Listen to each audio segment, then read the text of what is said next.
Alright, so, this is going to be an interesting one, because I did this one on my Vlair channel, and I thought it'd be cool to bring it back here and talk about some of the touch-ups I made to this little AU. And that is an AU of, like, a cartoon AU mixed with the Universal monsters. I thought it'd be kind of fun to do this kind of, like... I've done this a few times before, but I thought it'd be a little nice to have, like, a coherent story. So let's get into this. So this is basically where a bunch of multiple cartoon characters are reimagined as the classic Universal monsters. So let's get into it. So the story is in here is that this is a world where, like, we are in, the timeline is like 1800s, like mid to late 1800s, and it is basically a world of, like, this secret society that scopes out monsters, and it's very much like Prodigium and from the that god-awful Mummy movie, but it's a little different in that these guys don't hunt the monsters, they're run by a monster, and that monster is Marco Diaz, who in here is known as Don Marco Diaz because he is our incarnation of Dracula. Yeah, in this continuity, he is our universe's Dracula, like I said. And in here, the story is that he is more akin to, like, one of the Mexican-styled vampires, one of the Mexican lore kind of vampires. And in here, in this story, Marco was once going to be used. He is actually thousands of years old. Marco in here was going to be a sacrifice to the god Camazotz of Mayan mythology. Is it Mayan or Aztec? I always forget. But yeah, it was supposed to be to one of the great Central American civilizations. He was going to be a sacrifice to Camazotz, the bat god. But Camazotz instead chose him to be like his avatar on Earth, and after he died, he came back, but he came back with a thirst for blood. So yeah, he's this universe's Dracula, and he's amassed a great amount of riches, and he's known as Don Marco Diaz. So he hangs out in Mexico. And has this secret society that goes out and looks for other monsters, so he can build his own what he calls the Army of the Night. Because he's starting to see that mankind is like, maybe it's better if monsters ruled the world. The mankind is kind of fucked, so better I take control, with my Army of the Night. So he sends his servants out into the world in order to find these other monsters.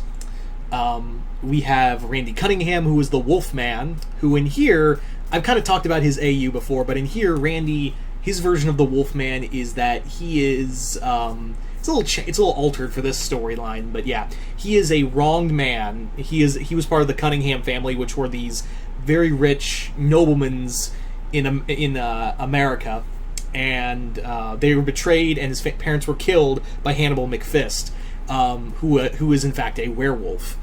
And Randy was bitten by the werewolf, and he escaped, and basically spent years training himself to try to contain the beast within. But sometimes, how werewolves work in this story is that you have, like, some control depending on the phases of the moon. If it's a full moon, then you're nothing more than a wild beast. If it's like half moon, you've got some influence over the animal, and if it's a new moon, you just don't change at all, because the moon's not up there. So yeah, Randy is the Wolfman. You've also got Marinette, Marinette in here from Ladybug. Marinette in here is the Phantom of the Opera. Yeah, a female Phantom of the Opera. I thought that'd be kind of cool. So in here, Marinette is a woman who's been living underneath the Paris Theater, and her face is horribly scarred. She was born with this horrible deformity, but has this excellent singing voice and hides under this theater that is owned by the Agreste family, and she has an unhealthy obsession with Gabriel Agreste, the owner of the theater, his son. She is very obsessed with Gabriel's son, of course, Adrian. So there's our Phantom of the Opera. She's not a ghost. She's more like a 1800s Mysterio, where she's kind of like uses illusions and stuff like that to like run about catacombs of Paris. She has multiple tunnels she hides in, and also uses like stage magic and sleight of hand to get the best of her victims. So there is our Phantom of the Opera. We also have Luz from Owl House, who in here, Luz is the creature from the Black Lagoon. It's a little different in that Luz is from an ancient race of semi-aquatic humanoids, and she is capable of some speech. She has more fins on her. She's more kind of like the amphibian man from the Shape of Water, where she is capable of some speech and lives deep in the Amazon. In fact, she was one of the first creatures that Marco encountered and befriended and brought into his army of the night. As for others, we have in here, we also have Pen Zero, who is the Invisible Man. Pen in here was a former lab assistant to Jack Griffin, and instead in here it's a little changed where he took the formula for himself to get for a get rich quick scheme, and once you turn invisible, it's fucking hard to turn back. So Penn is now our Invisible Man. He's a little more like Rodney Skinner from League of Extraordinary Gentlemen. He's kind of a smart ass. He's also a little more volatile. Then we have our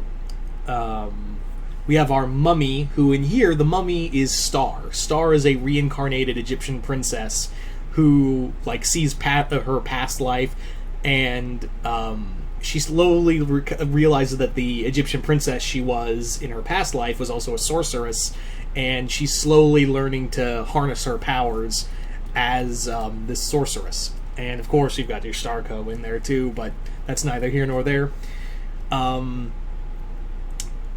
For Frankenstein, we also have in here Dipper, who is our Dr. Frankenstein, and Dipper in here creates the Frankenstein monster, who is Wendy. Wendy in here was his former lover, but she died, and that drove him into the path of, trying to find a way to escape death and create new life from death.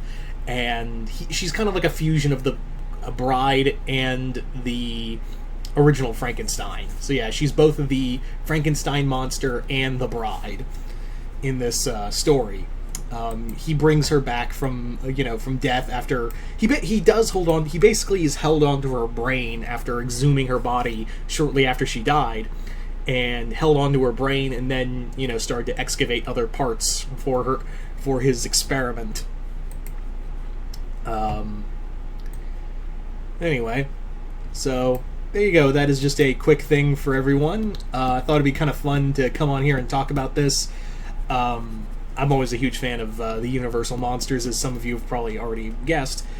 But yeah, so you guys tell me in the comments below, what do you guys think of this story? Do you guys like it, hate it, and which characters would you pick for this monster, for this Universal monster, not dark universe type thing?